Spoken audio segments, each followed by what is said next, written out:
Renforcer les dispositifs mis en place par le ministère de l'Énergie, des mines et des carrières pour assurer une certaine sérénité dans le traitement des dossiers, mais aussi les dispositifs de transparence pour une administration performante afin de relever de nombreux défis qui se posent dans le secteur. C'est l'objectif recherché à travers le lancement des plateformes intégrées d'émission des bulletins de liquidation, des taxes et redevances sur les mines et les carrières. C'est des procédures qui vont concerner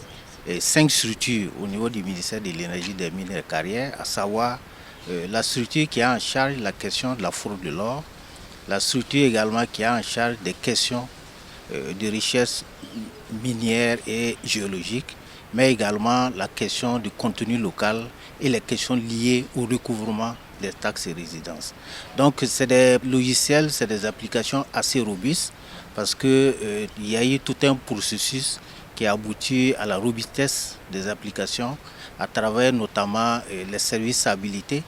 du ministère en charge de la transition digitale. 3 catégories d'acteurs peuvent y avoir accès à ces plateformes si toutefois l'administration des mines a besoin de documents irrélatifs selon les secrétaires techniques du contenu local et de la promotion des investissements. Nous avons le public donc qui peut aller sur cette plateforme et puis voir un certain nombre d'informations en termes de prévision d'achat de biens et services par les sociétés minières, en termes aussi de type de biens et de services donc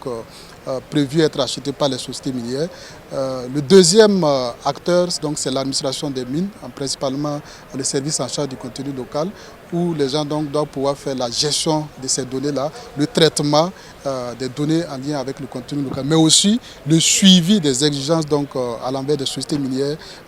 pouvoir avoir l'information sur les sociétés minières qui sont par exemple à jour en termes de transmission des documents, celles qui ne sont pas à jour et faire le suivi nécessaire. Enfin, nous avons aussi les sociétés minières et les sous-traitants elles-mêmes, donc qui peuvent donc avoir accès à la plateforme pour pouvoir y télécharger et transmettre l'ensemble des documents qui sont exigés par l'administration des mines. Ces plateformes, selon toujours les premiers responsables, ont des avantages considérables comme la réduction des risques d'erreur, le gain de temps dans le traitement des bulletins de liquidation, les facilités d'archivage numérique et la génération des données statistiques, entre autres.